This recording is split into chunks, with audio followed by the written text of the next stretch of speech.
Good morning everyone. दोस्तों, आज है मई 6 2022 और हम लोग करने वाले हैं द हिंदू न्यूज़पेपर की एनालिसिस। मेरा नाम है सितेंद्र चौधरी और रोज़ की तरह है आपके लिए सिलेक्टेड से टॉपिक मैं लेके आया हूं। देखिए, आज टॉपिक इतने ज़्यादा हैं कि वो लिस्ट एकदम पूरा बाहर ही निकल गया पेज से। खैर, हम लोग देखेंगे कि फ्रंट पेज पे सबसे पहले कौन सी न्यूज़ है, उसके बाद देखेंगे कोविड डेथ का। एक्चुअली WHO ने एक रिकॉर्ड पेश किया है जिसमें कहा गया है कि इंडिया में जो कोविड डेथ हैं वो बहुत ही ज़्यादा हुई हैं। तो ये जानेंगे। यहाँ पे एक छोटा सा कॉन्सेप्ट आपको मैं कराऊंगा जिसे कहा जाता है एक्सेस डेथ।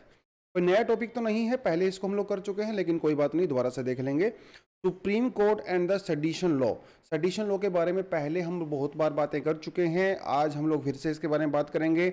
हम लोग यहाँ पे बात करने वाले हैं केदारनाथ केस के बारे में जो 1962 में हुआ था। उस समय सुप्रीम कोर्ट ने क्या कहा था, आज सुप्रीम कोर्ट क्या कह रहा है, थोड़ा सा उसके बारे में देखेंगे। डीलिमिटेशन कमीशन दोबारा से रिपीटेड टॉपिक है, आज थोड़ा सा डिटेल आपको मैं प्रोवाइड कराऊंगा यहाँ पे PDF की फॉर्मेट में, आप उसको जाके देख सकते हो। आधार कार्ड और प्राइवेसी को एक बहुत ही अच्छा, मैं इसको बोलूँगा एक तरह से कि प्राइवेसी को प्रोटेक्ट करने के लिए किस तरह से आधार कार्ड का हम लोग यूज़ कर रहे हैं। कुछ लोग जो आधार कार्ड के एक्ट को पहले क्रिटिसाइज़ कर रहे थे कि राइट टू प्राइवेसी का वायलेशन वगैरह करता है, उसको लेके ये एक अच्छा आर्टिकल यहाँ पे है। Citizenship amendment act to be implemented, ऐसा अमित शाह जी ने कहा है, हमारे गृह मंत्री हैं, तो इसके बारे में थोड़ा सा देखेंगे। फूड स्टार रेटिंग, ये आज का एक एक्सप्लेनर सेक्शन, एक तरह का एक्सप्लेन सेक्शन भी नहीं है, एक इंटरव्यू टाइप का है ना, तो इसके बारे में बात करेंगे। नया टॉपिक है बिल्कुल, ये एकदम नया टॉपिक है, इससे पहले हम लोगों ने इसके बारे में खास बात नहीं किया है। फूड प्राइस के बारे में थोड़ा सा देखेंगे और फिर पढ़ेंगे भैया जो स्कूल में यूनिफॉर्म्स हैं। ठीक है, पुराना टॉपिक है, कर्नाटका वाले इश्यूज़ के ऊपर ही है ये, थोड़ा सा इसको देखेंगे, नए एंगल से देखेंगे, यूनिफॉर्म की हिस्ट्री वगैरह के बारे में थोड़ा जानने की कोशिश करेंगे। चलिए दोस्तों, बढ़ते हैं आज के फ्रंट पेज पे और जो सबसे पहली न्यूज़ है वो देखिए, ये है WHO estimates 4.7 million Covid link death in India. 4.7 million का मतलब होता है 47 लाख, 47 लाख डेथ हुई हैं। सरकार कितनी कह रही है? सरकार कह रही है कि भैया 4 लाख डेथ हुई हैं, 4 लाख और 4.5 लाख, राइट। WHO कह रहा है कि 47 लाख हुई है, मतलब 10 गुना से भी ज़्यादा, जो सरकारी आंकड़ा है उससे 10 गुना से भी ज़्यादा डेथ हुआ है इंडिया में, ऐसा WHO ने कहा है। और WHO इसके लिए कौन सा मेथड अपनाती है? वो कहती है उसको एक्सेस डेथ। और यही आंकड़ा WHO ने मोस्टली हर कंट्री के अंदर अप्लाई किया है। एक्सेस डेथ का मतलब क्या होता है? देखिए, एक्सेस डेथ का मतलब ये होता है कि मान लो, देखिए 2020 की अगर हम लोग बात करते हैं तो 2020 में कोविड शुरू हुआ था, मार्च के महीने में लॉकडाउन लगना शुरू हो गया था, राइट, और सबने देखा हम लोगों ने। और 2019, तो हम लोग क्या करते हैं, 2019 में जो डेथ होती है उसको कंपेयर करते हैं 2020 की डेथ से। और जैसे मान लो जब अब 2020 में तो कोविड था, 2019 में कोविड तो नहीं था, अब मान कर चलो कि 2019 में सभी रीजंस को मिला के जो है वो 100 डेथ हुई 2019 में, और 2020 में वो बाकी सारे रीजंस तो हैं ही साथ में, और उस समय मान लो 175 डेथ हुआ। तो ये जो 75 एक्स्ट्रा डेथ हुई इन्हें कहा जाता है एक्सेस डेथ, जो कि यूजुअली नहीं होती अगर कोविड नहीं होता तो इसको काउंट करने के बाद WHO ने कहा है कि इंडिया में 47 मिलियन एक्चुअली कोविड की वजह से डेथ हुई है। सरकार का कहना है कि देखिए ऐसा नहीं है, लेकिन WHO ने कहा कि देखो कोविड के समय में क्या हुआ, इवन कुछ दूसरी डेथ कम हो गई। अब बोलोगे सर वो कैसे? देखिए मलेरिया, चिकनगुनिया, डेंगू वगैरह वो तो थे ही ना, उससे एक्स्ट्रा डेथ हुई है। लेकिन यहाँ पे उन्होंने ट्रैफिक का एक बड़ा सही एग्जाम्पल दिया है। उन्होंने कहा है कि क्योंकि कोविड-19 की वजह से लॉकडाउन लग गया था, राइट, तो जिसकी वजह से इंडस्ट्री वगैरह तो बंद हो गई थी, ट्रांसपोर्ट भी कम हो गया था, तो जो एक्सीडेंट से डेथ हो रही थी यूजुअली, मान लो 2019 में जो एक्सीडेंट से डेथ हुई थी, मान लो वो डेथ हुई थी 15 डेथ हुई थी एक्सीडेंट से, out of 100 15 death due to traffic accident and vehicle accidents.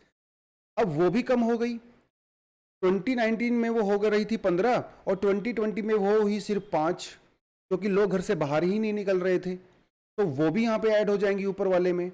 और भी कई सारी उन्होंने चीज़ें बोली हैं, जैसे जो वर्कर्स की डेथ होती है ऑन साइट डेथ होती है ना, मान लो कोई किसी कंस्ट्रक्शन वर्क में कोई काम कर रहा है या फिर कहीं और किसी फैक्ट्री के अंदर काम कर रहा है, तो कोविड की वजह से फैक्ट्रियाँ बंद हो गई थी, कंस्ट्रक्शन एक्टिविटी भी बंद हो गई थी, तो जो वहाँ पे डेथ होती थी 2019 में, तो वो डेथ भी नहीं हो पाई। तो वो 2020 में फिर वो कोविड की वजह से वो डेथ हो गई, तो इसे सबको एक्सेस डेथ कहा जाता है बेसिकली। तो हुआ ऐसा कि कोविड-19 जब स्टार्ट हुआ तो कंट्री में कई तरह की डेथ जो है वो कम हो गई, जैसे एक्सीडेंट वाली डेथ हो गई या साइट वाली डेथ हो गई, और कोविड की वजह से डेथ इंक्रीज हो गई, जिसे हम लोग एक्सेस डेथ कहते हैं। ठीक है, तो ये इसकी वजह से WHO ने काउंट किया है कि इंडिया में 47 मिलियन डेथ हुई हैं, जो कि सरकारी आंकड़े से 10 गुना से भी ज़्यादा है। सरकार कहता है कि ऐसा कुछ भी नहीं है, आप ये जो है गलत कर रहे हो एंड ऑल दैट। तो सरकार अभी थोड़ा सा बैकफुट पे है, क्योंकि देखिए अभी तो WHO के भैया प्रेसिडेंट इंडिया में आए थे, गुजरात में गए, मोदी से मिले थे, और वहाँ पे उन्होंने एक लॉन्च भी किया था, वहाँ पे उन्होंने एक प्रोग्राम। तो इंडिया में आए, कोई बात नहीं, तो क्योंकि WHO के ऐसा पॉलिटिकल अफिलिएशन तो होता नहीं है, न्यूट्रल रह के काम करने की कोशिश करता है। हालांकि WHO के लिए को आप अलग से क्रिटिसाइज कर सकते हो, बट इस तरह की टेक्नोलॉजी ऐसा तो है नहीं उन्होंने कहीं इंडिया के लिए खास कुछ किया होगा, वो तो सभी कंट्री के अंदर सेम चीज़ ही अप्लाई कर रहे हैं। खैर, तो ये था आज का फ्रंट पेज पे। सेकेंड जो न्यूज़ हमारे सामने आती है वो आती है Supreme Court to study larger bench should hear sedition plea. Larger bench का मतलब क्या होता है? बेंच का मतलब क्या होता है? बेंच का मतलब होता है नंबर ऑफ जजेस। ये जो बेंच होती है वो एक जज की भी हो सकती है। जब एक जज कोई फैसला सुनाता है तो वो एक जज की बेंच होती है, 3 की भी हो सकती है, 5 की भी हो सकती है, 7 की भी हो सकती है, 9 की भी हो सकती है, 11 की भी हो सकती है, इवन 13 की भी हो सकती है। ठीक है, तो ये बेंच होती हैं। अब इसमें ज़्यादातर क्या है ना, ओड नंबर रखा जाता है, क्योंकि यहाँ पे फिर मेजोरिटी जो डिसीजन होता है ना उसको ही अप्लाई किया जाता है, इसलिए ज़्यादातर ओड नंबर रखा जाता है। तो ये सुनवाई किसकी कर रहे हैं? सेडिशन की सेडिशन जो लॉ है हमारा, उसके बारे में जो है बात कर रहे हैं। सेडिशन लॉ क्या कहता है? हमारा जो आर्टिकल 124A है हमारे जो आईपीसी के अंदर, इंडियन पिनल कोड के अंदर, वो सेडिशन की बात करता है। सेडिशन मतलब एक तरह से आप ना इसको देशद्रोह बोल सकते हो, एक तरह से, जो कि देश के खिलाफ कुछ बोलता है, सरकार के खिलाफ कुछ लिखता है। हालांकि सेडिशन लॉ की कोई एग्जैक्ट सेडिशन की कोई डेफिनेशन नहीं होती, लेकिन लॉ कमीशन ऑफ इंडिया कहता है कि ऐसा कोई भी पर्सन जब वो कुछ लिखता है, कुछ बोलता है, कुछ गाता है, या कुछ ऐसा विजिबल रिप्रेजेंटेशन करता है, मान लो कोई फिल्में वगैरह बनाता है जो कि हेट्रेड पैदा करता है, ठीक है, सरकार के अगेंस्ट में या देश के अगेंस्ट में, तो उसे सेडिशन बोला जाता है। ऐसी लॉ कमीशन ने डेफिनेशन दिया हुआ है। बहुत पुराना कानून है, ब्रिटिश समय से बनाया गया है, क्योंकि आपको पता है कि ब्रिटिश वाले क्या करते थे, वो ऐसी सभी आवाज़ों को दबाने की कोशिश करते थे जो ब्रिटिशर्स का क्रिटिसाइज करते थे। तिलक जी के ऊपर 2 बार सेडिशन लॉ लगा, ठीक है, उनको 6 साल की सजा भी हुई थी एक बार। गांधी जी के ऊपर भी सेडिशन लॉ लगा, बहुत सारे फ्रीडम फाइटर्स के ऊपर सेडिशन लॉ लगा। तो जब आज़ादी के समय में हमारे फ्रीडम फाइटर्स बहुत ज़्यादा क्रिटिसाइज करते थे सेडिशन लॉ को, बट अनफॉर्चुनेटली जब हम लोग आज़ाद हुए तो हम लोगों ने इसको अपने कानून के अंदर रखा, और अभी भी ये आर्टिकल 124 के अंदर ही है, जो कि 1960 में हम लोगों ने इसको इंट्रोड्यूस किया था। हालांकि 37 में इंट्रोड्यूस किया था, लेकिन उस समय इसको हम लोगों ने हटा दिया था। बाद में 1860 में इसको दोबारा से, और फिर 1870 में इसको दोबारा से इंट्रोड्यूस किया गया बाय जेम्स स्टीफन के द्वारा। तो ये जो पूरी की पूरी चीज़ें चलती हैं सेडिशन लॉ, और इसके अभी इसकी वैलिडिटी, यानी कि इसकी कॉन्स्टिट्यूशनल वैलिडिटी के ऊपर सवाल उठ रहे हैं। तो कपिल सिब्बल ने जो है वो केस डाला हुआ है सुप्रीम कोर्ट के अंदर, और सुप्रीम कोर्ट ये सुनवाई करेगा कि क्या सेडिशन लॉ को हमारे कानून के अंदर रहना चाहिए कि नहीं रहना चाहिए। लास्ट टाइम, पिछली बार जब सेडिशन लॉ को लेके कोई एक सुप्रीम कोर्ट का जजमेंट आया था, तो वो आया था 1962 में, जिसे कहा जाता है Kedarnath versus state of Bihar. इस केदारनाथ वाले केस में क्या हुआ था, सुप्रीम कोर्ट ने माना था कि sedition law is a part of Indian Penal Code, ऐसा सुप्रीम कोर्ट ने माना था। लेकिन सुप्रीम कोर्ट ने साथ साथ ये भी कहा था कि आप किसी भी छोटी मोटी बातों के लिए किसी के ऊपर सेडिशन लॉ नहीं लगा सकते भैया। सेडिशन लॉ लगाने के लिए जो कंडीशन है वो काफ़ी ज़्यादा स्ट्रोंग होनी चाहिए। मतलब अगर कोई आदमी अगर कुछ बोलता है, कुछ लिखता है, या कुछ गाना गाता है जो कि सरकार को पसंद नहीं है, जब तक वो एक्टिविटी कोई वायलेंस क्रिएट नहीं करती है, तब तक आप उसके ऊपर सेडिशन लॉ नहीं लगा सकते। ये भी सुप्रीम कोर्ट ने केदारनाथ वाले केस में कहा था। मतलब यहाँ पे 2 जजमेंट हुई थी। पहली जजमेंट ये कह रही थी कि yes, sedition law is a part of Indian statute. दूसरी कंडीशन ये कह रही थी कि yes, sedition is a part of constitute, but it should be applied very rarely. It should be applied only when the action of a particular person leads to some sort of violence. अगर वो violence create नहीं कर रहा है तो उसके ऊपर हम लोग सेडिशन लॉ नहीं लगा सकते। ऐसा केदारनाथ वाले केस में कहा है। अभी सुप्रीम कोर्ट ने मतलब हमारे रमन्ना जी ने ये कहा है कि हम लोग लार्जर बेंच बनाएंगे, क्योंकि केदारनाथ वाले केस में जो है एक्चुअली वो पांच जजेस का जजमेंट था, तो कम से कम 7 जजेस की जजमेंट तो बनाएंगे। अगर आपको उसके अगेंस्ट में जाना है या फिर आपने उसको रिव्यू करना है तो सीधी सी बात है, राइट। तो ये उन्होंने कहा है, बस और इसमें कुछ खास था नहीं, बाकी तो यही था। आगे बढ़ते हैं। जो अगला टॉपिक हमारे पास है वो है डीलिमिटेशन कमीशन के बारे में। डीलिमिटेशन कमीशन पहले भी हम लोग कर चुके हैं, तो आज थोड़ा सा डिटेल मैंने आपको उसके बारे में दिया है। तो देखिए, जब भी सेंसस होता है, नई जनगणना होती है, तो उसके बाद जो है स्टेट गवर्नमेंट्स की जो है जो कॉन्स्टिट्यूएंसीज होती हैं उनको बेसिकली चेंज किया जाता है, ठीक है। कि उसकी जो पॉपुलेशन है उसके हिसाब से वहाँ पे कितने एमएलएज होने चाहिए, कितने एमपीज होने चाहिए, वो सारी की सारी चीज़ें वहाँ पे की जाती हैं, ठीक है। तो इस समय जम्मू एंड कश्मीर के अंदर जब से आर्टिकल 370 हटा है, उसके बाद वहाँ पे अभी डीलिमिटेशन कमीशन बनाया गया है। और डीलिमिटेशन कमीशन क्या करेगा, उसने क्या किया, पहले जम्मू एंड कश्मीर के अंदर जो है 83 सीट्स हुआ करती थी, अब उन्होंने अब इसको बढ़ा के 90 कर दिया गया है, जिसमें से 6 सीट जम्मू के अंदर बढ़ाई गई हैं और 1 सीट कश्मीर के अंदर बढ़ाई गई है। खैर ये इतना ज़्यादा इंपॉर्टेंट नहीं होता फैक्ट्स हमारे लिए। डीलिमिटेशन कमीशन क्या होता है वो इंपॉर्टेंट होता है। देखिए, डीलिमिटेशन कमीशन का मतलब होता है कि इट्स अ प्रोसेस जो कि किसी टेरिटोरियल कॉन्स्टिट्यूएंसीज को, टेरिटोरियल कॉन्स्टिट्यूएंसीज का मतलब होता है जहां से हमारे एमएलएज और मेंबर ऑफ पार्लियामेंट वो चुन के आते हैं, उसे कहा जाता है कॉन्स्टिट्यूएंसी। तो उनकी बाउंड्री को फिक्स करता है, चेंज भी कर सकता है, इंक्रीज भी कर सकता है, डिक्रीज भी कर सकता है, ठीक है। अंडर आर्टिकल 82, ध्यान रखना है आपने article, parliament enacts the delimitation act after every census. हर जनगणना के बाद पार्लियामेंट उसको करता है अंडर आर्टिकल 81, ठीक है। आर्टिकल 170 क्या कहता है, ये स्टेट्स के बारे में बात करता है। आर्टिकल 82 पार्लियामेंट के बारे में बात करता है, ठीक है। ये बस आपको पता होना चाहिए। और पहला डीलिमिटेशन कमीशन इंडिया में जो हुआ था वो 1951 में हुआ था, ठीक है। फिर 1952 में हम लोगों ने डीलिमिटेशन कमीशन एक्ट बनाया। उसके बाद जो है 1952 में, 83 में, 73 में, 2002 में जो है सेंसस जब जब हुए तब तक हम लोगों ने डीलिमिटेशन कमीशन बनाया, एक्सेप्ट 81 और 91, उस समय हम लोग इसको नहीं बना पाए थे, ठीक है। डीलिमिटेशन कमीशन को कौन अपॉइंट करता है, प्रेसिडेंट अपॉइंट करते हैं with the collaboration of election commission of India. कुछ इन्फॉर्मेशन आपको पता होनी चाहिए। डीलिमिटेशन कमीशन के कंपोजिशन क्या होती है, इसके अंदर रिटायर्ड सुप्रीम कोर्ट जज होते हैं, चीफ इलेक्शन कमिश्नर होते हैं, और जो स्टेट कमिश्नर्स होते हैं इलेक्शन कमिश्नर, उनके रिप्रेजेंटेटिव होते हैं। तो ये होती है इसकी कंपोजिशन। फंक्शन आपको मैंने ऑलरेडी पहले बता दिया है, ठीक है।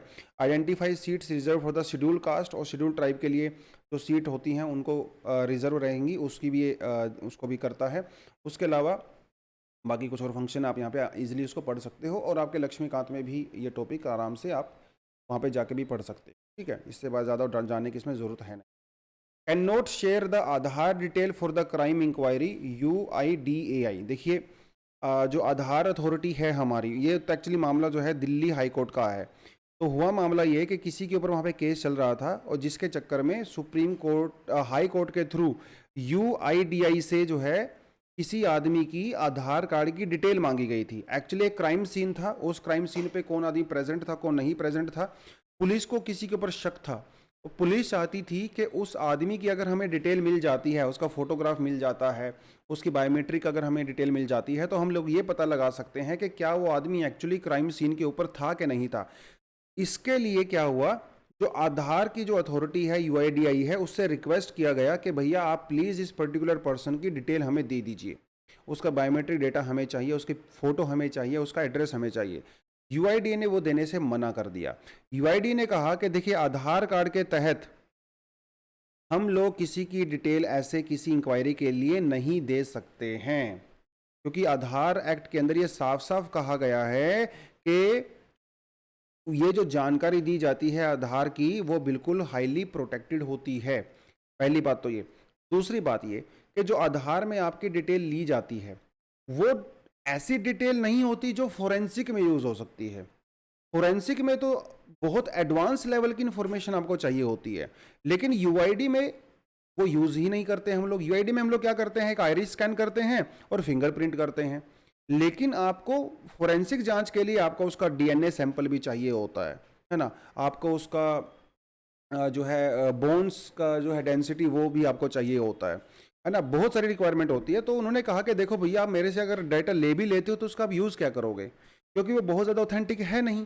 तो आधार अथॉरिटी ने बेसिकली इन्फॉर्मेशन देने से कर दिया है मना। उन्होंने कहा है कि ये जो प्राइवेसी होती है, किसी का प्राइवेट डेटा होता है, उसको प्रोटेक्ट करने की रिस्पॉन्सिबिलिटी हमारे पास होती है। तो ये जो पॉइंट्स मैंने यहाँ से उठाए हैं आपके लिए, ये आधार की वेबसाइट से ही हम लोगों ने उठाए हैं। तो वो प्राइवेसी के बारे में बात कर रहा है। तो देखिए, जब भी आधार यानी कि जो यूआईडी अथॉरिटी होती है हमारी, उससे इन्फॉर्मेशन मांगी जाती है तो आपको साफ साफ मना कर सकता है, ऐसा उसके ऊपर लिखा हुआ है। उन्होंने ये भी कहा कि हम लोग सिर्फ लिमिटेड इन्फॉर्मेशन ही कलेक्ट करते हैं, बहुत ज़्यादा डिटेल इन्फॉर्मेशन कलेक्ट नहीं करते हैं। आधार कार्ड में क्या होता है? नाम होता है, डेट ऑफ बर्थ होती है, जेंडर होता है और एड्रेस होता है, और तो कुछ नहीं होता है ना। एक आईरिस स्कैन होता है, वो एक आपका फिंगरप्रिंट होता है। लेकिन फोरेंसिक के लिए जो डेटा चाहिए वो नहीं होता। इवन आधार कार्ड के अंदर आपका रिलीजन मेंशन नहीं होता, कास्ट मेंशन नहीं होती, कम्युनिटी मेंशन नहीं होती, क्लास मेंशन नहीं होती, एथनिसिटी मेंशन नहीं होती, इनकम और हेल्थ भी मेंशन नहीं होती। तो बहुत लिमिटेड सा डेटा लिया जाता है आधार के लिए। और ये डेटा किस लिए लिया जाता है? ये इसलिए लिया जाता है ताकि जो गवर्नमेंट की जो सर्विसेज हैं वो लोगों तक पहुंच सके। इनिशियली जो इसका ऑब्जेक्टिव था वो ये था कि जो डायरेक्ट बेनिफिट ट्रांसफ़र दिया जाता है, कैश ट्रांसफ़र, वो मिलेगा। अभी आधार को हम लोगों ने दूसरी और सर्विसेज के साथ भी जोड़ दिया है। तो बेसिकली थोड़ा सा आप इसको पढ़ सकते हो। और इनका कहना है कि जो डेटा लिया जाता है वो हाईली सिक्योर होता है, एकदम पूरी तरह से एनक्रिप्टेड होता है, और इसे किसी भी थर्ड पार्टी के साथ शेयर नहीं किया जाता। यह पूरा डेटा जो है वो गवर्नमेंट अपने कंट्रोल में रखती है। ऐसा उसके ये वेबसाइट के ऊपर से प्रॉपरली मैंने डेटा उठाया हुआ है, ठीक है, तो आप इसको देख सकते हो। नेक्स्ट जो हमारे पास आर्टिकल आता है वो आता है सीए का आर्टिकल आता है। एक्चुअली अमित शाह जी हमारे गृह मंत्री हैं, उन्होंने अभी ये कहा है कि कोविड की वजह से हम लोग सीए को इम्प्लीमेंट नहीं कर पाए, लेकिन जैसे ही कोविड की प्रॉब्लम थोड़ा दूर होती है तो हम लोग सीए को इम्प्लीमेंट कर देंगे। देखिए, सीए वाला कानून तो पास हो गया है, वो एक्ट भी बन गया है, लेकिन उसको अभी से इम्प्लीमेंट नहीं किया गया है। क्योंकि दोस्तों, कोई भी कानून तभी तक इम्प्लीमेंट नहीं होता जब तक उसके लिए रूल्स नहीं बनाए जाते हैं, है ना, एसओपी जिसको कहा जाता है, स्टैंडर्ड प्रोसीजर। तो अभी तक इसको सीए को इम्प्लीमेंट करने के लिए कोई भी रूल मिनिस्ट्री ने नहीं बनाया है, इसलिए उसको इम्प्लीमेंट भी नहीं किया गया है। तो सीए के बारे में थोड़ा बहुत इन्फॉर्मेशन आपको पहले से पता ही है। जो हम लोग यहाँ पे क्या करते हैं, 6 नॉन मुस्लिम जो अनडॉक्यूमेंटेड माइनॉरिटी कम्युनिटीज़ होती हैं, पाकिस्तान से, अफ़गानिस्तान से और बांग्लादेश से, वो अगर वो रिलीजियसली परसिक्यूटेड होती हैं तो उनको इंडिया में सिटीजनशिप देने का प्रावधान है, ठीक है। उसके लिए जो है पूरे का पूरा एक कानून है। देखिए, जो लॉ है वो तो पार्लियामेंट के अंदर पास किया जाता है, राइट, लेकिन लॉ बनाने के जो रूल्स हैं वो किसके हाथ में होते हैं? वो होते हैं एग्जीक्यूटिव के हाथ में होते हैं। इसे कहा जाता है सबऑर्डिनेट लेजिस्लेचर, ठीक है, सबऑर्डिनेट लेजिस्लेचर। मतलब कानून बनाने की अथॉरिटी हम लोगों ने किसी और को ट्रांसफर कर दिया, रूल्स बनाने की अथॉरिटी हम लोगों ने किसी और बॉडी को ट्रांसफर कर दिया, एग्जीक्यूटिव को ट्रांसफर कर दिया। इसे सबऑर्डिनेट लेजिस्लेचर कहा जाता है, ठीक है। और उसी के तहत अभी तक कानून बने नहीं हैं, और वो सारी की सारी चीज़ें, ठीक है। तो इसके बारे में थोड़ा पढ़ सकते हो। Expert panel will study star rating, ये पूरा का पूरा मामला है, काफ़ी इंटरेस्टिंग है। पहले हम लोग इसको नहीं किया है, बिल्कुल ब्रांड न्यू है आपके लिए। देखिए क्या होता है, जब सिगरेट का पैकेट कोई परचेज करता है तो सिगरेट के पैकेट के ऊपर एज ए फोटो लगी होती है ना, जिसमें एक रिप्रेजेंटेशन होता है कि सिगरेट पीने से क्या हो सकता है। उसमें किसी के लंग्स की फ़ोटो हो सकती है, किसी के माउथ की फ़ोटो हो सकती है ना। तो ये क्या होता है, ये एक्चुअली जो लोग सिगरेट खरीद रहे हैं उनके लिए एक सिंबल होता है, उनके लिए एक मैसेज होता है कि सिगरेट पीना सेहत के लिए बहुत खतरनाक है और वो इस तरह का नुकसान आपको पहुंचा सकता है। तो ये तो बात होगी सिगरेट की। एक पिक्टोरियल रिप्रेजेंटेशन होता है, ये अवेयरनेस के लिए बेसिकली किया जाता है। अब एक अभी हम लोग इसी तरह का कुछ ना कुछ जो है वो फूड प्रोडक्ट्स के लिए भी करने वाले हैं।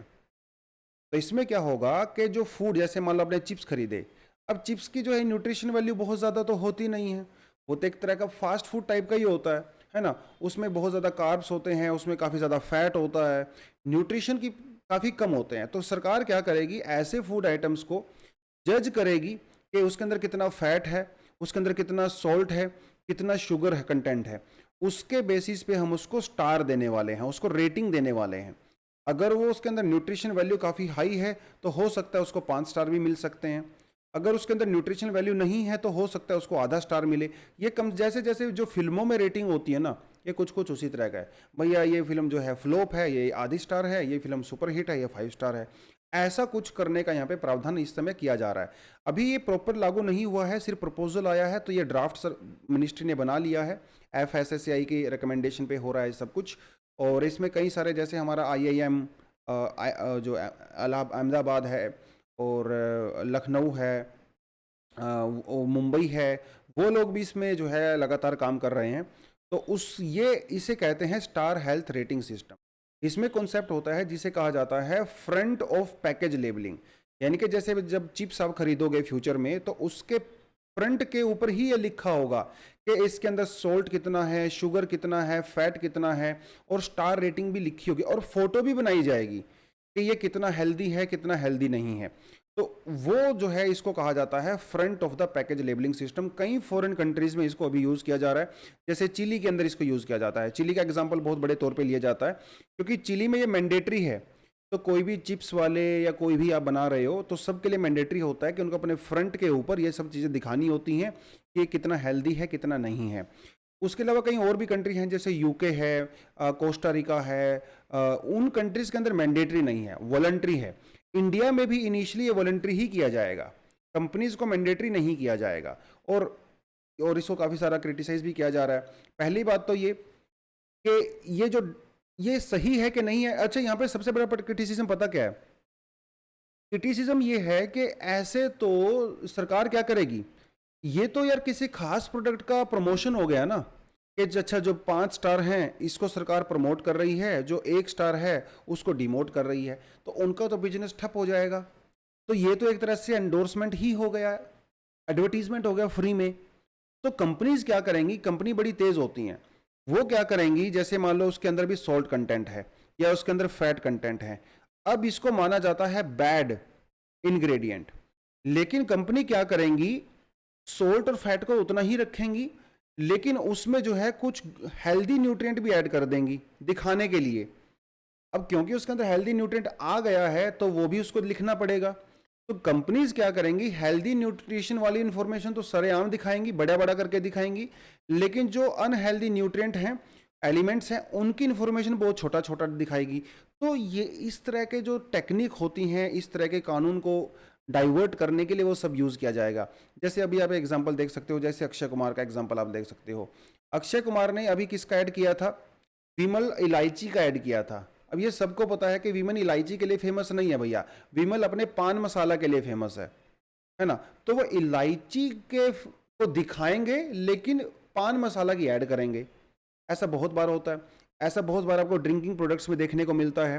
जैसे जब हम लोग बात करते हैं, रॉयल स्टैग की बात करते हैं या किसी और की बात करते हैं, तो ऐड देखना कभी भी आप, जब एडवर्टीजमेंट आती है तो वो आती है रॉयल स्टैग सीडी। भैया रॉयल स्टैग सीडी थोड़ी बेचता है ना, वो तो दारू बेचता है ना।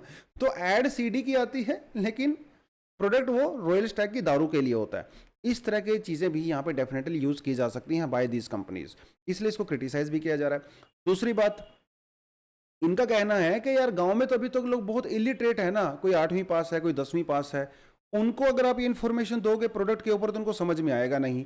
और जो सर्वे किए गए हैं IIM के द्वारा, वो ज़्यादातर अर्बन एरियाज में किए गए हैं, ठीक है। तो रूरल एरिया के ऊपर इसका क्या इम्पैक्ट पड़ेगा, वो भी यहाँ पे सोचने वाली बात है। तो कहीं, और एक उन्होंने ये भी कहा कि भैया जब आप कर रहे हो तो इसको वॉलंटरी क्यों कर रहे हो, तो ऐसे कंपनियां करेंगी थोड़ी, मैंडेटरी क्यों नहीं कर रहे हो। इसके जवाब में इन्होंने कहा कि देखिए इनिशियली हम लोग वॉलंटरी कर रहे हैं, लेकिन आने वाले 5-7 सालों में इसको हम लोग मैंडेटरी भी कर सकते हैं, ठीक है। तो कुछ कुछ चीज़ें हैं वो इसके बारे में जो है, बाकी आप इसको और अपने आप से पढ़ सकते हो। ये देखिए कई तरह की लेबलिंग जो है विदेशों में की जाती हैं, जैसे ब्रिटेन के अंदर ये किया जाता है, ऑरेंज सैचुरेटेड फैट, जो सैचुरेटेड फैट होती है उसको रेड कलर से दिखाया जाता है, जो शुगर्स होता है उसको ग्रीन कलर से दिखाया जाता है, और जो फैट होता है उसको इस तरह के ऑरेंज कलर से दिखाया जाता है। ये बेसिकली ट्रैफिक वाले साइन होते हैं।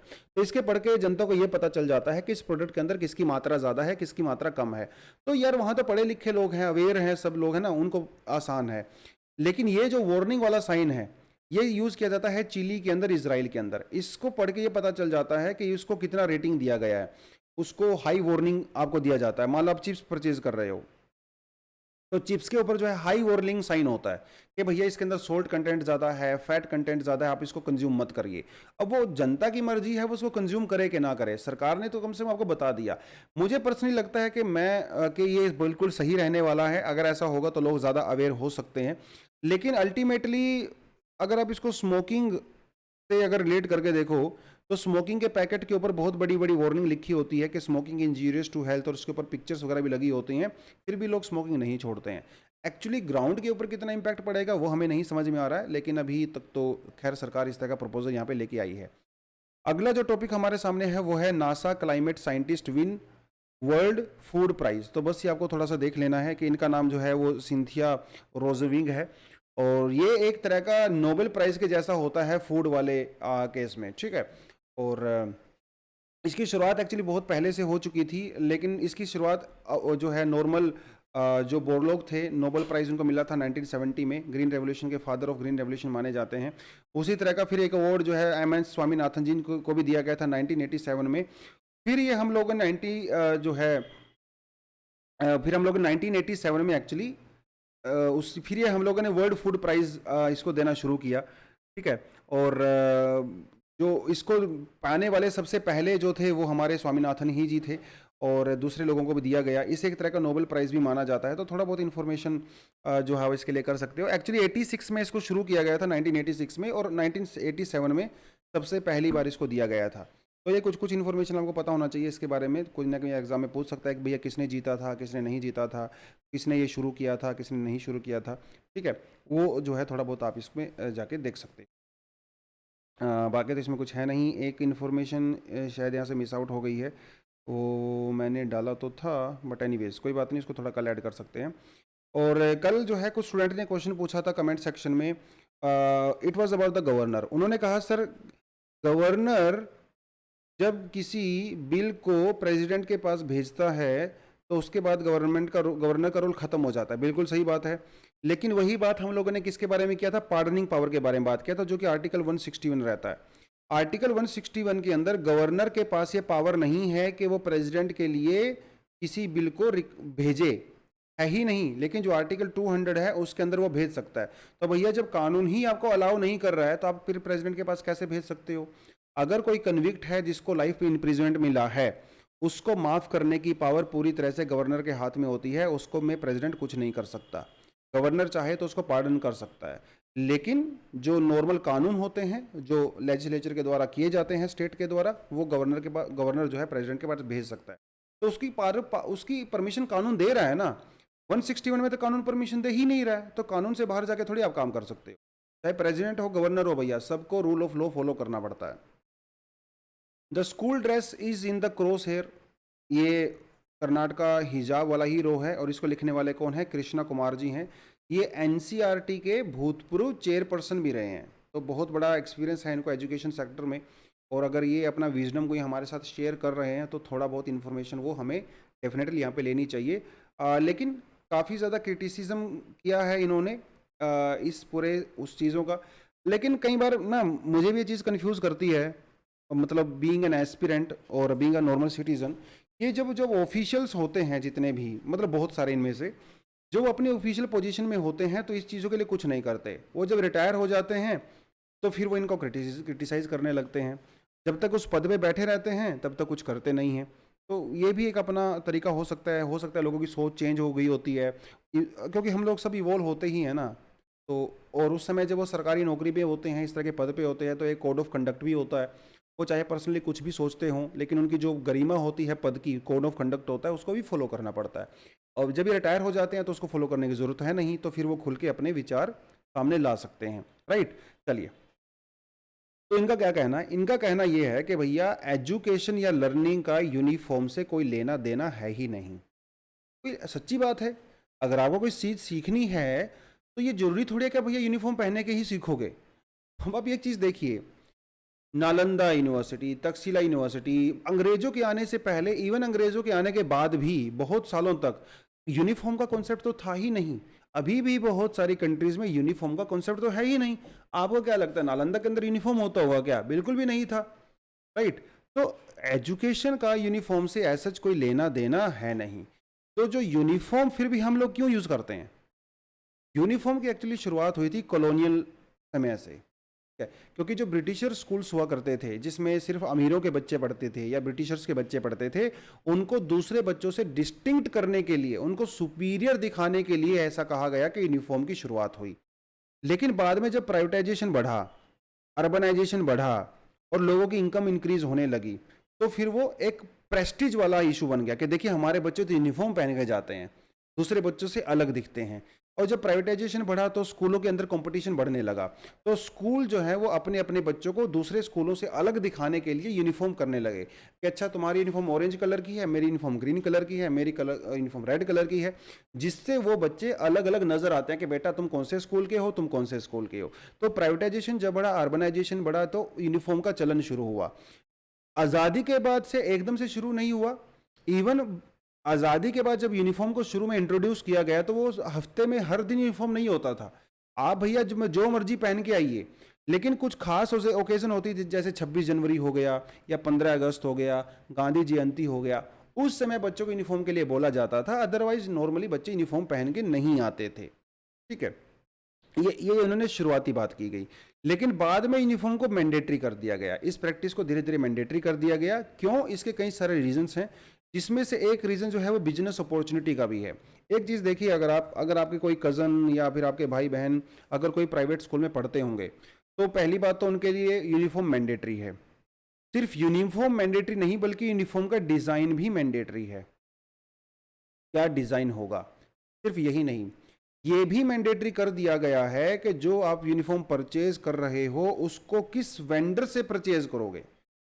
दुकान वाले का एड्रेस भी फिक्स है कि आप इसी से यूनिफॉर्म बनवाओगे, किसी और से यूनिफॉर्म नहीं बनवा सकते, क्योंकि उस वेंडर का स्कूल के साथ डायरेक्ट कॉन्ट्रैक्ट होता है। जो वो टेलर होता है, जो वेंडर होता है, जो डिस्ट्रीब्यूटर होता है, उसके बीच में कॉन्ट्रैक्ट होता है। और ये एक बिजनेस अपॉर्चुनिटी है स्कूल के लिए भी और उस वेंडर और टेलर के लिए भी। और इसीलिए यूनिफॉर्म को मैंडेटरी किया गया है। आपको पता है कि 3-4 दिन पहले दिल्ली में की सरकार ने एक आदेश इशू किया। उन्होंने स्कूलों को कहा कि आप 3 सालों के लिए यूनिफॉर्म चेंज नहीं कर सकते। ठीक है, आपकी जो यूनिफॉर्म है वही रहेगी। ऐसा उन्होंने क्यों किया? अब ये सोच के देखिए, मान लें किसी घर में जो है 2 बच्चे हैं, ठीक है, एक भाई जो है वो 7th स्टैंडर्ड में है, एक भाई जो है वो 6th स्टैंडर्ड में है। तो 7th वाले की यूनिफॉर्म डेफिनेटली 6th वाले को आ सकती है, लेकिन स्कूल क्या करते हैं, हर साल यूनिफॉर्म का डिज़ाइन चेंज कर देते हैं, क्योंकि बिजनेस अपॉर्चुनिटी है। तो जिससे पुरानी वाली यूनिफॉर्म बिल्कुल वेस्ट हो जाती है और उस बच्चे को मजबूरी में नया यूनिफॉर्म खरीदना पड़ता है। और उसका जो छोटा भाई है वो उसको भी नहीं दे पाएगा, क्योंकि उसके लिए यूनिफॉर्म अलग चेंज हो चुकी है। तो हर साल यूनिफॉर्म का डिज़ाइन चेंज किया जाता है थोड़ा बहुत। तो सरकार ने ये कहा कि ये सब नहीं चलेगी, ये सब धांधली हो रही है, इस यूनिफॉर्म के चक्कर में आप पेरेंट्स से बहुत ज़्यादा पैसा लूट रहे हो। तो यूनिफॉर्म के पीछे बहुत सारी पॉलिटिक्स भी चलती है स्कूलों के अंदर, बहुत सारा बिजनेस भी इन्वॉल्व होता है, और भी बहुत सारी चीज़ें जो है यहाँ पे चलती हैं। लेकिन यूनिफॉर्म का इंट्रोड्यूस करने का जो एक आर्गूमेंट दिया जाता है उसकी फेवर में, वो ये दिया जाता है कि इससे सारे बच्चों के अंदर यूनिफॉर्मिटी पैदा होती है। देखिए, अगर आप स्कूल में यूनिफॉर्म नहीं लगाओगे तो क्या होगा? कोई बच्चा जो है वो एडिडास, जो पैसे वाला है वो एडिडास का जूता पहन के आएगा, वो भैया अरमानी की शर्ट पहन के आएगा। जो एक मिडिल क्लास वाला बच्चा है वो बेचारा नॉर्मल वाले शूज़ पहन के आएगा, नॉर्मल वाले कपड़े पहन के आएगा। तो जिससे रिच और पुअर क्लास के बीच में जो इनकम डिस्पैरिटी है, जो क्लास डिस्पैरिटी है, वो बिल्कुल सरेआम नज़र आ सकती है। तो उस चीज़ को दूर करने के लिए हम लोगों ने यूनिफॉर्म को डिज़ाइन किया, यूनिफॉर्म हम लोगों ने लगाया ताकि सभी बच्चे स्कूल में एक जैसे लगे। घर पे आप अमीर गरीब हो सकते हो, किसी भी कास्ट से बिलोंग कर सकते हो, लेकिन स्कूल में you belong to a normal equal class. इसीलिए स्कूल का यूनिफॉर्म हम लोगों ने चूज़ किया। लेकिन चलो कोई बात नहीं, वो आपने कर दिया। लेकिन उसमें भी क्या हुआ, जो बहुत अमीर बच्चे हैं, अब यूनिफॉर्म तो सबने अडॉप्ट कर लिया, लेकिन जो अमीर बच्चे हैं उनकी जो कपड़े का जो स्टफ होता है, जो फैब्रिक होता है, भैया वो एकदम वर्ल्ड क्लास होता है। जो मीडियम लेवल का बच्चा होता है, जो गरीब बच्चा होता है, उसकी यूनिफॉर्म का जो स्टफ है, फैब्रिक, वो बड़ा कमजोर सा रहता है। अब उससे भी डिस्पैरिटी होने लगा। फिर स्कूल वालों ने क्या किया कि हम लोग इस चीज़ को भी दूर करने वाले हैं, और अभी आप एक जैसा कपड़ा ही पहनोगे, आप एक ही वेंडर के पास जाओगे, वहीं से यूनिफॉर्म खरीदोगे। तो इसके पीछे ये भी आर्गुमेंट दिए जाते हैं। ठीक है, तो ये भी आर्गुमेंट दिए जाते हैं कि व्हाट नॉट टू डू, कि आप यूनिफॉर्म तो खरीदिए, लेकिन यूनिफॉर्म के अंदर आप क्या क्या कर सकते हो, क्या क्या चेंजेस नहीं कर सकते हो। तो यूनिफॉर्म को इंट्रोड्यूस करने का अपना भी आर्गुमेंट है, लेकिन इसके अगेंस्ट में भी अपनी आर्गुमेंट है। ठीक है, अरबिंदो घोष ने एक बहुत बढ़िया बात बोली थी, इसके लिए फ्रीडम फाइटर रहे हैं, आप सबको पता होगा अरबिंदो घोष के बारे में। उन्होंने कहा था कि यूनिफॉर्मिटी टेम्प्ट अस, यूनिफॉर्मिटी हमें अच्छा लगता है, लेकिन यूनिफॉर्मिटी हमें अट्रैक्ट भी करता है, लेकिन एग्जैक्टली यूनिफॉर्मिटी समाज के अंदर यूनिटी पैदा नहीं करती। ठीक है, देखिए कैसे, एक छोटे से एग्जांपल से आपको समझाता हूं। आप सभी इंसानों को एक जैसा कपड़ा पहना दीजिए, उनकी सेम इनकम रख दीजिए, उनके घर भी एक जैसे बना दो, ठीक है, यूनिफॉर्मिटी तो आ गया, लेकिन क्या उससे समाज में यूनिटी आएगी? बिल्कुल भी नहीं आएगी, क्योंकि इंसान सिर्फ इन चीज़ों की वजह से ही यूनिफॉर्म नहीं होता है, और भी बहुत सारी चीज़ें होती हैं। तो यूनिफॉर्मिटी अलग कॉन्सेप्ट होता है, यूनिटी अलग कॉन्सेप्ट होता है। अब देखिए, स्कूल में सारे बच्चे एक जैसी यूनिफॉर्म पहनते हैं, तो क्या उनके बीच में यूनिटी है? नहीं है। वो लोग कास्ट के नाम पे, इनकम के नाम पे, कौन से एरिया में, रीजन में आप रहते हो, लैंग्वेज के नाम पे, अभी भी स्कूलों के अंदर जो बच्चे हैं वो बंटे हुए हैं, ठीक है। तो uniformity does not lead to unity. तो उसी के केस में जो है, इन्होंने कर्नाटका में जो यूनिफॉर्म वाला जो हिजाब और यूनिफॉर्म वाला जो इशू चल रहा है, उसके बारे में ही इन्होंने अपने आर्गूमेंट दिए हैं। इन्होंने कहा है कि ये सब नहीं होना चाहिए था, ठीक है। हिजाब अगर पहन के कोई बच्ची आती है स्कूल में, तो उसको एजुकेशन डिनाई नहीं की जानी चाहिए थी, ठीक है। स्टेट गवर्नमेंट को इसमें इतना ज़्यादा एक्टिव इन्वॉल्व नहीं होना चाहिए था जितना वो हो गई हैं। स्कूल्स को अपनी जो है, एक उनके पास ऑटोनॉमी होनी चाहिए। स्कूल अपने हिसाब से डिसाइड करेंगे वो क्या करना चाहते हैं, क्या नहीं करना चाहते हैं। बेसिकली इन्होंने फिर वो इसी पूरे मुद्दे को यूनिफॉर्म के साथ जोड़ दिया है। उस आर्गुमेंट को मैंने यहाँ पे ऐड नहीं किया, क्योंकि उसको हम लोग पहले क्लियरली कई बार कर चुके हैं। दूसरा, वो काफ़ी कंट्रोवर्शियल भी है, और वो इनके अपने पर्सनल पॉइंट ऑफ व्यू है, तो इनका पर्सनल पॉइंट ऑफ व्यू हम लोगों ने ऐड यहाँ पे नहीं किया है। जो चीज़ मुझे लगा कि जो न्यूट्रल है, वो हम लोग यहाँ पे थोड़ा उसको पढ़ सकते हैं, ठीक है। तो यही था इसके आर्गुमेंट के बारे में। तो उसके अलावा we have some additional article also. आप ये वाला देख सकते हो, आरबीआई वाला इन्फ्लेशन, क्योंकि जो इसको हम लोग ऑलरेडी कर चुके हैं। ये वाला देख सकते हो, कोलेजियम के बारे में हम लोग कई बार बातें कर चुके हैं, तो उसके बारे में दोबारा नहीं करेंगे। वीट प्रोक्योरमेंट को लेकर छोटा सा आर्टिकल आया है, वो आप देखो, थोड़ा सा देख सकते हो, क्योंकि रशिया यूक्रेन में वीट जो है वहाँ से एक्सपोर्ट नहीं कर पा रहे हैं वॉर की वजह से। तो इंडिया के ऊपर अभी दुनिया की निगाहें हैं कि हम लोग इंडिया से वीट को प्रोक्योर कर सकते हैं कि नहीं कर सकते हैं। सोलोमन आइलैंड वाला इशू हम लोग ऑलरेडी कर चुके हैं, क्योंकि सोलोमन आइलैंड ने चाइना के साथ एक एक ट्रीटी किया है, प्रोटेक्शन अग्रीमेंट टाइप का। उसके बारे में जो है चाइना के और ऑस्ट्रेलिया के कुछ कंसर्न्स हैं, तो उसके बारे में ये है। थोड़ा बहुत लोकेशन आप यहाँ पे देख सकते हो सोलोमन आइलैंड वगैरह की। एक एक्सप्लेनर सेक्शन है नागा पीस अकॉर्ड को लेके, बहुत बार इसके बारे में हम लोग बात कर चुके हैं। नॉर्थ ईस्ट में जो सेपरेटिस्ट मूवमेंट है उसको लेके, नागालैंड को लेके, NICN वगैरह को लेके पहले बात कर चुके हैं, बिल्कुल भी नया नहीं है। ये जोग फल वाला प्रोजेक्ट भी थोड़ा सा पढ़ सकते हो। ज़्यादा इंपॉर्टेंट तो है नहीं ये सारी चीज़ें, लेकिन ठीक है, जो भी आपको फिर भी लगे आप थोड़ा बहुत उसको कर सकते हो। तो आज के लिए दोस्तों सेशन में इतना ही है, लेकिन आपको मैं बताता चलूँ कि जो बच्चे फाउंडेशन कोर्स में इंटरेस्टेड हैं, वो व्हाट्सएप पे नंबर आपको दिया हुआ है, इसके ऊपर आप मैसेज वगैरह करके पूरी इन्फॉर्मेशन ले सकते हो। डिस्क्रिप्शन में आपको लिंक भी दिया होगा, वहाँ पे भी क्लिक करके आपका पूरा इन्फॉर्मेशन डेफिनेटली ले सकते हो। अभी सिर्फ 15 दिन के लिए विंडो ओपन किया गया है। 15 दिन के बाद, मतलब 15 तारीख के बाद एडमिशन यहाँ पे बंद हो जाएंगे। उसके बाद आपको एडमिशन लेना होगा, तो फिर आपको जो है वो प्रीलिम्स के बाद वाला जो बैच होगा तब आप ले सकते हो, ठीक है। क्लासेस बिल्कुल स्टार्ट हैं, क्लासेस चल रही हैं बहुत धड़ल्ले से, बढ़िया एकदम। और करंट अफेयर का भी हम लोग अपना प्रोग्राम चलाया है 2023 के लिए। अगर आपको वो ज्वाइन करना है तो उसके लिए भी डिस्क्रिप्शन में आपको लिंक मिल जाएगा। सभी बच्चों को रिकॉर्डेड क्लासेस वगैरह यहाँ पे सब दिया जाएगा। दोस्तों आज के लिए इतना ही। Thank you very much, all the best, जय हिंद।